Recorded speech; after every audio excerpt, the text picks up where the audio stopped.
Hi friends, ಎಲ್ಲರಿಗೂ ನಮಸ್ಕಾರ. Welcome back to ನೇತ್ರ ರಂಗನಾಥ್ ಬ್ಲಾಗ್ಸ್. ಇವತ್ತು ನಾವು ಅಕ್ಕಿ ಹಿಟ್ಟಿಂದ ಚಕ್ಲಿ ಮಾಡೋಣ ಬನ್ನಿ. ತುಂಬ ಚೆನ್ನಾಗಿತ್ತು ಟೇಸ್ಟು. ಅದಕ್ಕೆ ಒಂದು 1/4 kg ಕಡಲೆ ತೊಗೊಂಡಿದ್ದೀನಿ. ಹುರ್ಗಡ್ಲೆನ ಮಿಕ್ಸಿಗೆ ಹಾಕ್ಕೊಂಡು ರುಬ್ಕೋಬೇಕು ತರಿಯಾಗಿ ರುಬ್ಕೊಂಡ್ಮೇಲೆ ಇದಕ್ಕೆ ಮೇನ್ ಅಂದರೆ ಚಕ್ಲಿ ಒತ್ತೋದು ಇರಬೇಕು ಮನೇಲಿ. ನೋಡಿ ಈ ಥರದ್ದು. ಇದಕ್ಕೆ 6 ಪ್ಲೇಟ್ಸ್ ಬರುತ್ತೆ ಈ ಥರ ಎಲ್ಲ. ಅದಕ್ಕೆ ಮೇನಾಗಿ ನಾವು ಚಕ್ಲಿ ಒತ್ತೋಕ್ಕೆ ಈ ಥರ ಹೋಲ್ ಇರೋ ಪ್ಲೇಟ್ನ ಯೂಸ್ ಮಾಡ್ತಾ ಇರೋದು ನಾವು. ನೋಡಿ ಈ ಥರ ಬಂದಿರುತ್ತೆ. ಅದಕ್ಕೆ ಈ ಥರ ಉದ್ದವಾಗಿ ಒಂದು ಕಬ್ಬಿಣ ಥರ ಬಂದಿರುತ್ತೆ. ಈ ಸುತ್ತ ಕೆಳಗಡೆ ಒತ್ಕೋತಾ ಹೋಗುತ್ತೆ. ಇವಾಗ ಚಕ್ಲಿ ಮಾಡೋದು ನೋಡ್ಕೊಳ್ಳೋಣ ಬನ್ನಿ.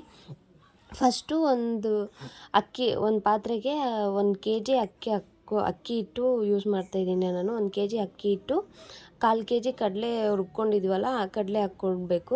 ಆಮೇಲೆ ಓಮ್ ಕಾಳು ಇಲ್ಲ ಉಜ್ಜಿ ಕಾಳು ಅಂತೀವಿ ನಾವು. ಆ ಕಾಳನ್ನ 2 ಸ್ಪೂನ್ ಹಾಕ್ಕೋಬೇಕು. ರುಚಿಗೆ ತಕ್ಕಷ್ಟು ಉಪ್ಪು. ನಾನಿಲ್ಲಿ 3 ಸ್ಪೂನು ಚಿಲ್ಲಿ ಪೌಡ್ರ್ ಯೂಸ್ ಮಾಡ್ತಾಯಿದ್ದೀನಿ. ಹಾಗೆ ಒಂದು 100 ಗ್ರಾಮಷ್ಟು ಎಳ್ಳು. ಇದನ್ನೆಲ್ಲ ಹಾಕ್ಕೊಂಡು ಮಿಕ್ಸ್ ಮಾಡ್ಕೋಬೇಕು. ನೋಡಿ ಈ ಥರ ಮಿಕ್ಸ್ ಮಾಡ್ಕೊಂಡ್ಮೇಲೆ ಇದಕ್ಕೆ ಒಂದು 2 ಸ್ಪೂನು ಚೆನ್ನಾಗಿ ಕಾದಿರೋ ಎಣ್ಣೆ ಹಾಕ್ಕೋಬೇಕು. ಎಣ್ಣೆ ಹಾಕ್ಕೊಂಡು ಚಪಾತಿ ಅದಕ್ಕೆ ನಾದ್ಕೋಬೇಕು. ಎಲ್ಲದನ್ನು ಈ ಥರ ನಿಧಾನಕ್ಕೆ ಮಿಕ್ಸ್ ಮಾಡಿಕೊಂಡು ಗಂಟಿಲ್ಲದೆ ಇರೋ ಥರ ಚಪಾತಿ ಅದಕ್ಕೆ ನಾದ್ಕೋಬೇಕು.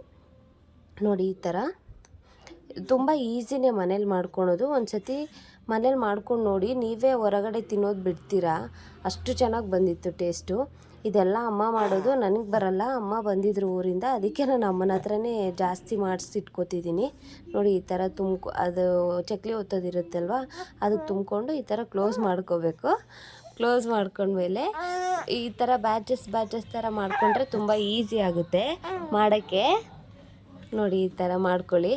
ರೌಂಡಾಗಿ ನಿಮ್ಗೆ ಯಾವ ಶೇಪ್ ಬೇಕೋ ಆ ಶೇಪಲ್ಲಿ ಮಾಡ್ಕೋಬೋದು. ನೀವೇ ಡಿಸೈನಾಗಿ ಮಕ್ಕಳಿಗೆಲ್ಲ ಇಷ್ಟ ಆಗೋ ಥರ ಮಾಡಿಕೊಡ್ಬೋದು. ಅದಕ್ಕೆ ಶೇಪ್ ಥರ ಮಕ್ಕಳಿಗೆ ನೀವೇ ಮಾಡಿಕೊಟ್ರೆ ತುಂಬ ಚೆನ್ನಾಗಿರುತ್ತೆ. ನೋಡಿ ನಾನು ಈ ಥರ ಬ್ಯಾಚಸ್ ಮಾಡ್ಕೊಂಡಿದ್ದೀನಿ. ಈ ಥರ ಬ್ಯಾಚಸ್ ಮಾಡ್ಕೊಂಡ್ಮೇಲೆ ಎಣ್ಣೆ ಕಾಯೋಕೆ ಇಟ್ಕೋಬೇಕು ಒಂದು ಕಡೆ. ನೋಡಿ ತುಂಬ ಚೆನ್ನಾಗಿ ಎಣ್ಣೆ ಕಾಯಬೇಕು. ಎಷ್ಟು ಚೆನ್ನಾಗಿ ಎಣ್ಣೆ ಕಾಯುತ್ತೆ ಅಷ್ಟು ಚೆನ್ನಾಗಿ ಬರುತ್ತೆ ಚಕ್ಲಿ. ಚೆನ್ನಾಗಿ ಫ್ರೈ ಆಗಬೇಕು ಎಣ್ಣೆಲೆ.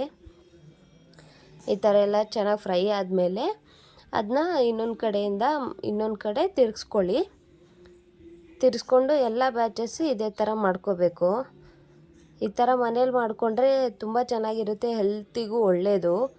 ಆಯಿಲ್ ಅಂತ ಅನ್ನೋದೊಂದೇ, ಬಟ್ ಮನೇಲೇ ಮಾಡಿರ್ತೀವಲ್ವ, ನಾವೇ ಚೆನ್ನಾಗಿರೋ ಆಯಿಲೆಲ್ಲ ತೊಗೊಂಬಂದು ಅದಕ್ಕೆ ಮನೇಲೇ ಮಾಡ್ಕೊಳ್ಳಿ. ಏನು ಮ್ಯಾಕ್ಸಿಮಮ್ ಅಂದರೆ ಒಂದು 1/2 hour ಟೈಮ್ ಅಷ್ಟೇ ಆಗೋದು. ನೋಡಿ ಎಷ್ಟು ಗರಿಯಾಗಿ ಬಂದಿದೆ. ಎಷ್ಟು ಟೇಸ್ಟ್ ಅಂತೂ ಸಖತ್ತಾಗಿತ್ತು. ಮಕ್ಕಳಿಗೆಲ್ಲ ಮನೇಲೇ ಮಾಡಿಕೊಡೋದು ಬೆಟರ್ ಅಲ್ವಾ, ಅಂಗಡಿಯಿಂದ ತಂದು ಕೊಡೋಕ್ಕಿಂತ. ಒಂದು ಸ್ವಲ್ಪ ಪೇಷನ್ಸ್ ಇದ್ದರೆ ಆರಾಮಾಗಿ ಮನೇಲೇ ಮಾಡ್ಕೋಬೋದು.